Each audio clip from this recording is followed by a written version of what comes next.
Welcome back to a brand new video. We just hit 224 subscribers to the YouTube channel. Can we get to 260 by Christmas Day? That is our goal. Let's try to get there. 260 by Christmas Day. That is just 36 more subscribers to get by Christmas. So we have plenty of time. Subscribe to the channel if you haven't already. Hit that like button. Hit that notification bell for future videos. And comment down below on future videos that you would like to see. Also, if you're around, please follow my Twitter account at Legacy Politics.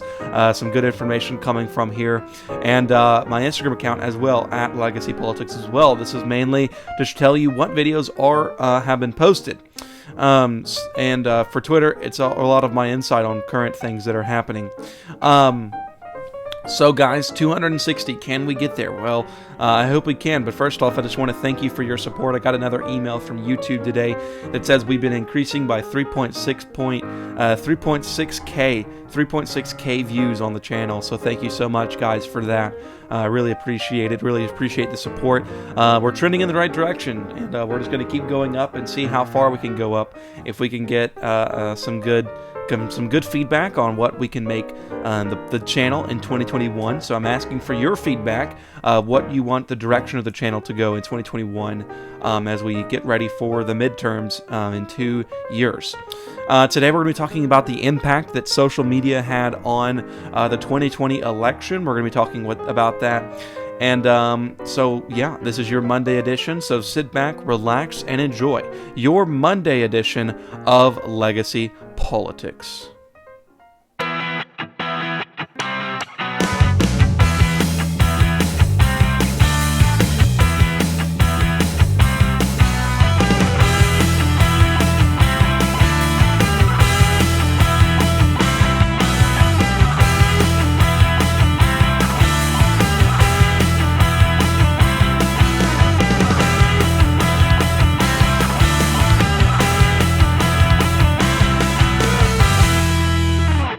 Alright, here talking on Legacy Politics on our Monday edition, talking about the impact of social media in elections, and specifically in the 2020 election. If we look at some brief history, actually Donald Trump embraced the use of Twitter back when he was running for president, and he had a lot of Twitter followers before that, but we've really never seen a candidate use the basis of Twitter for an election campaign like Donald Trump did, right? So we've never seen that before in the history of U.S. politics, and we've never really seen media and social media really used as an advantage in this cycle.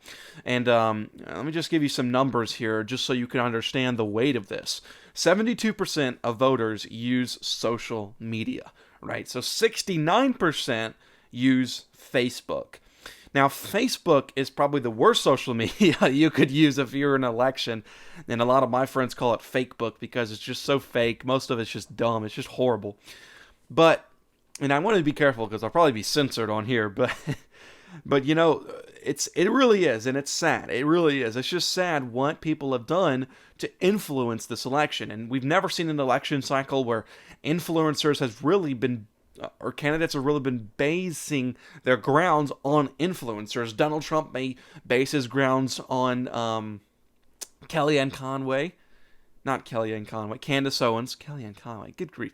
Candace Owens for Donald Trump. And maybe for Biden, he may base his things on the people on CNN. That's his influencers. Those are the people who back him. There was a guy on CNN who was like crying after election night. So we've never seen that, but I want to give you a few more numbers. Between October 21st and October 23rd, the few days before the presidential debate, 6.6 million total mentions of Trump and Biden on Twitter. 79% of these went to Biden. 79%. Only 21% went to Donald Trump as far as favorability. Right, so it's already a huge trend for the Democrats because most people who use social media are Democrats. That's just a basic known fact, and if you disagree with that, you don't know logic. But also, the censorship of social media is another key aspect where where Democrats have really, or rather not Democrats, where really social media has impacted the market the most. You see all of these right-leaning conservative accounts get censored all the time, and it's not just Donald Trump. Donald Trump Jr. was taken off of Twitter. Laura Ingraham was censored once. Sean Hannity was censored once. Tucker Carlson was censored once. Dan Scavino was censored once. There's one of my guys who I follow on Twitter. His Real American Politics. He's been censored all the time. And it's just sad. It just really is sad. But not only that, but when you go on Twitter and you look on the hashtags, there has never been a time, except for like once or twice, where I've seen an actual positive Republican hashtag trending. Now, this could be that there's more Democrats on Twitter, which I've already agreed to, which I agree with that. But it's when something as good is happening where it's bad is where the problem is. Such as just a few days ago, as you saw in the news update, millions went to Washington, D.C. To march for Donald Trump. They marched for Donald Trump. It's a huge rally, and you went on Twitter and you read the tweets, and it was all bad. It was terrible. It was like it was just horrible stuff that was being promoted on Twitter. And even when Donald Trump's brother died, it was also horrible stuff that was promoted on Twitter. It said hashtag wrong Trump was trending on Twitter. And it's just really is sad. It's just very, very sad what this country has come to. And when Donald Trump got COVID, really bad stuff being trending on Twitter. But not only on Twitter, I actually want to have you watch just a few minutes of this clip. It's by Ted Cruz. He's talking about the impact of Google, what Google had in the 2016 election. So let's watch this clip very quickly. Let's watch it. Named Dr. Epstein. Oh, yeah, I know about it. Yeah. And he's a psychologist, used to be the editor of Psychology Today. He's an academic. He's, by the way, not a conservative. He's a liberal Democrat who voted for Hillary Clinton and openly supported Hillary Clinton. And he did empirical research on Google's manipulative search outcomes. So it's interesting psychology. When you type in a search, the autocorrect, the auto-fill-in, not the autocorrect, but what automatically populates, makes a huge difference.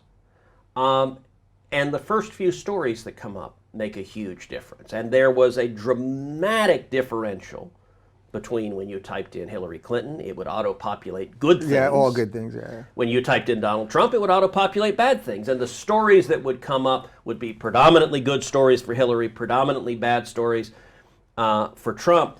And what was interesting is Dr. Epstein did the study, and he concluded that in 2016, Google's deceptive search outcomes shifted 2.4 million votes to Hillary Clinton. And he said this as a Hillary Clinton supporter, but he was horrified, but he also projected, he said in 2015, he said big tech is getting worse, it's getting more aggressive, they could move as many as 15 million votes to the Democrats in 2020. And so I think it's a huge threat. So just like he said, that it doesn't matter, when you searched in 2016, Donald Trump, all bad things would come up, and if you searched Hillary Clinton in 2016, all good things would come up. So we're actually going to do that. We're actually going to search both candidates right now and see what comes up. We're going to see what comes up and see if it's bad things or good things to show you why social media has such a big impact in elections. And like he showed you, it could impact 20 million votes it could have impacted 20 million votes in the 2020 election. If his data is true. So let's search it. Let's start with Joe Biden. Joe Biden search. And let's go to the news articles. So Trump's failure to work with Biden is becoming more urgent as COVID spreads. On loss to Biden, Michigan GOP represents urges Trump to deal with it. Trump aide promises very professional transition to Biden. Joe Biden to address the economic recovery. Barack Obama jokes wife Michelle would leave me if he joined President-elect Joe Biden's cabinet. Trump seems to acknowledge Biden win, but he won't concede. So pretty good stuff for Joe Biden, showing that he's definitely president, and it's ridiculous for Trump to even counter it. Now let's look at Donald Trump. Trump's failure to work with Biden is becoming more urgent as COVID spreads. Trump campaign retreats from key claim in Pennsylvania suit. Georgia's GOP Secretary of State goes on Facebook fact-checking spree over Trump's misinformation. Barack Obama implores Donald Trump to look beyond his ego. Trump aides promises very professional transition to Biden. Judges appear increasingly frustrated with Trump's legal claims about the 2020 election. Fox News has never seen competition like this. So, really not good stuff for Donald Trump, but I don't even want to stop there. I want to actually look at what the search things are. So, let's see. Joe Biden versus Trump. Joe Biden's speech. Joe Biden's son. Joe Biden age. Joe Biden news. Joe Biden networks. Net worth. Polls. And Kamala Harris 2020 presidential campaign. And Twitter. And Donald Trump. News versus Joe Biden, polls, COVID, AIDS, press conference, wife, speech. So not bad in the search engines, right? And if you type one more word, is your president, lyrics, it's pretty funny, impeachment, not bad. Not as bad as the news articles. So that may have changed just a bit, but it's still, it's still not good, and it really isn't. And if we look at it in a more basic scenario, we see that this could have impacted the election in a bigger way than we could have even seen. Social media is the biggest influencer, and it's because of one key aspect, and that's the college vote. The college vote uses social media to determine who they elect as president, pretty much. They watch all these TikToks, they watch all these Instagram videos, they watch all these Twitter videos and whatever. They read the stuff and they believe it. They don't know the actual facts. And Google and the Democrats and all these big tech medias are using that to their advantage and getting more and more votes. I know several people who are in college right now, and they're telling me, yeah, we voted for Biden. I said, why? Why did you vote for Biden? And they said, da-da-da-da-da. And I watched this on TikTok. I watched this and this and this. And then I'll tell them the truth about what actually happened, and they'll be like, oh, well, I didn't know that. Let me tell you that social media is the biggest impactor to the election that it's not even funny. It's crazy how big of an impact social media is. And you can actually go watch a video that I did a few months ago with someone else. His name is David Carlson. I encourage you to go subscribe to his YouTube channel. David Carlson and I did this video, and I'll put the link down in the bio. David Carlson and I did this video about how social media will impact the 2020 election. We did this with 3 months in advance of the election, and we were right. We were right that it was going to impact it in a way that we couldn't even comprehend. And it did. And if you say it didn't, then you're crazy. Social media definitely impacted this election. And that's just the basic facts. Social media impacted the election in more ways than we can probably ever uncover, but in just a few ways we can uncover. Just from that report, 20 million votes may have been swayed to one or other side. And that was by a Democrat. A Democrat made that study. So it's true. It is for sure true. So be wary of social media's impact on elections in the future. So guys, thank you so much for watching this video. Please subscribe down below. We're trying to get to 260 by Christmas. Subscribe down below. Follow my Twitter. Follow my Instagram. And get the word out. We need to get the word out. Send one of my videos to your friends. Say, hey, check this out. Maybe subscribe if you want to. Just help me out, guys. Thank you. You are my loyal supporters. If you are watching this, you are my loyal supporters. Thank you for watching, and please enjoy the rest of your week, and make sure you know that this election is not over in any means of the imagination, and definitely social media had an impact on this election. So guys, thanks for watching this video. Legacy Politics, out.